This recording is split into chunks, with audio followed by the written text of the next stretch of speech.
umuhinga akomeye ndinite kugoba n'ibihe Magic Mix.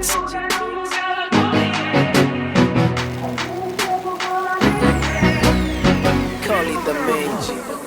uze yuko agira neza ukuri kose sinoba mbeshe sibyo naba biwe oya narabibonye n'amaso yanjye cyane ndaramukije aho muhereye hose. Ego no munsi twashatse kubereka ibikorwa tumaze iminsi dukora, kandi nibaza ko urugendo ko turutanguriye hamwe ko tuzobandanya ko hama. Ego njyewe banyitwa Habinganji Edmund, nkaba umudiaspora ava muri Australia, nkaba ndimo ndakora ibikorwa ngaha mu Burundi. Ego hama nifuza ko hazogera igihe nyene ibintu bikura, hama nyene karaba n'ifana nzokuramwo. Rero tugiye ngaha reka muhabone neza burya naho inka zisanzwe ziba.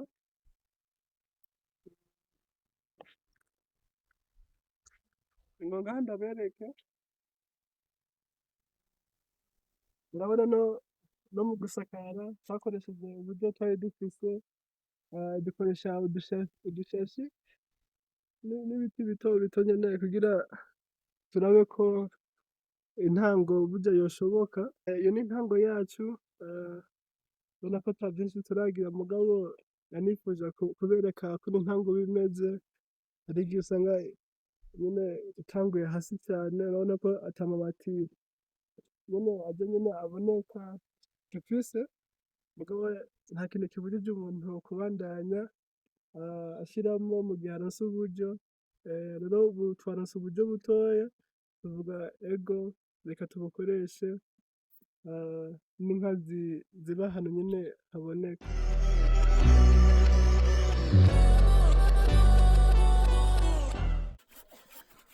Uko nyene mubibona muri iyo video nuko ibikorwa byatanguye, kuvuga ko twaregeranye abakozi, ibikoresho, hama kubera ari nje nagize iki cyumviro cyo kubaka, navuze ati reka mbe umushoferi ashobora kwereka abandi inzira, hama tukafashanya tugasangira ubumenyi kugira cya cyumviro nagize dushobore gufashanya kugishikana. Jewe ndi umuntu akunda gukora cyane, nditaho ibikorwa cyane ku buryo biteye ubwoba, no kwa Mungu burya wonsangayo ndimo ndakora. Ego abantu barantwenze, mugabo sinibaza ko batahura ko mu gihe Imana ishaka gukoresha ntiraba umwanya aho ugeze, umunsi wariwo nyene aragushiramo uwo muriro mu mutima wawe, ukumva ko urinda guhaguruka. Rero ndabamenyesha ko mugize ivyumviro mukabona ko murinda kubigendera ko ubwo nyene, ntimwishinga uwo munsi kubera hari ibintu bitorindira. Nawe urimwo?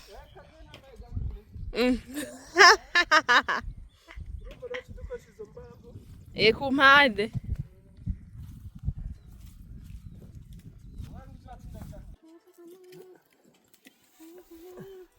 amagorwa nabonye.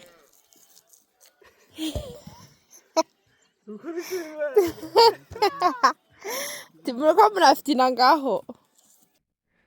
Bwabaye ubwa mbere nimvye ikinogo nkoresheje umupangu, ni ubuhinga bushasha sinzi ko buri mu Burundi gusa.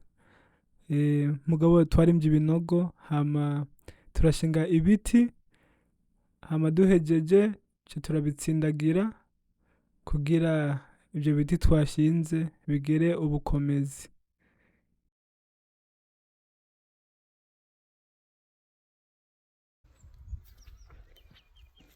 Nashatse ndabereke kuntu itongo ipanze, dutanguriye hariya hejuru turashobora kubona ko hari ahantu ibiti biteye n'ivyatsi kugira inka n'impene zishobora gusohoka hanze y'urupangu, zikaronka ahantu hari ivyatsi zishobora gufungura kandi zigaterama.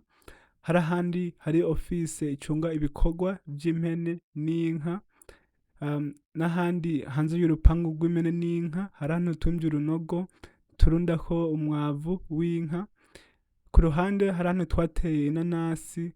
Tumanutse rero turashobora kubona ubwoko bwa mbere bw'ubwatsi, tumanutse kandi ubwoko bwa kabiri, tumanutse hariya hanyuma naho twateye ibiterwa by'abakozi bashobora gufungura kandi mu gihe bahaze, ibindi bisigaye tubigurisha hama amahera tukasubiza muri iyo projet.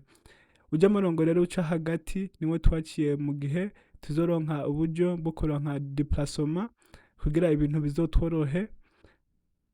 Hama itongo ukuntu ingana, ishaka kungana nk'ihegitari 12.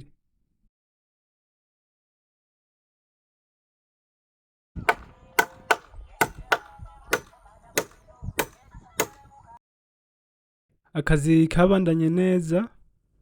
Icyo novuga nuko mu byatugoye byari gushikana ibikoresho ku itongo aho twamo turakorera, amabati, imisumari, ibiti, imbaho, nk'ibyo bintu nyene twari dukeneye kugira akazi kagende neza. Imana ishimire rero ko twaronse abantu bitaho akazi kandi baba bafise inguvu zikwiriye. Ubu rero hari hageze ko dusakara.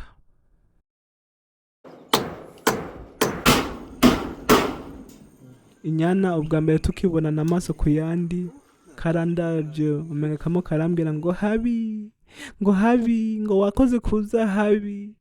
Numva nyene ndaronse inguvu zivuye ahandi hantu narinzi.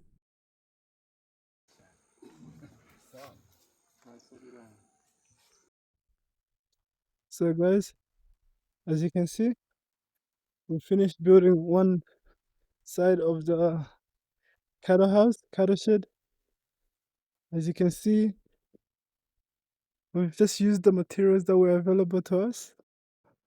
We've made the most of it, and I'm really happy with the results because now the cows get to transit from here to here. A place that's suitable for cows. As you can see, it's already ready for the cows to move in. We even used rubber tires basically for the hinge. We're really improvising with what we have, and we have a lot of space in each of the rooms for the cows. Man, this is gonna be like a VIP place for the cows. As you can see, there's a lot and a lot of room, fresh air. Now what they're gonna do is lay the grass on the floor and get it ready for the cows to move in. This should be motivation to all of you guys that it doesn't matter where you start from, it doesn't matter what materials you use, as long as you're doing something, right? And that's what matters the most.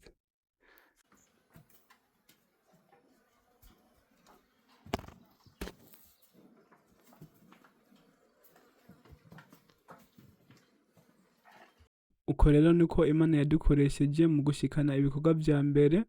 Mubandanye rero mudukurikira kugira mumenye kuno ibintu byabandanyije.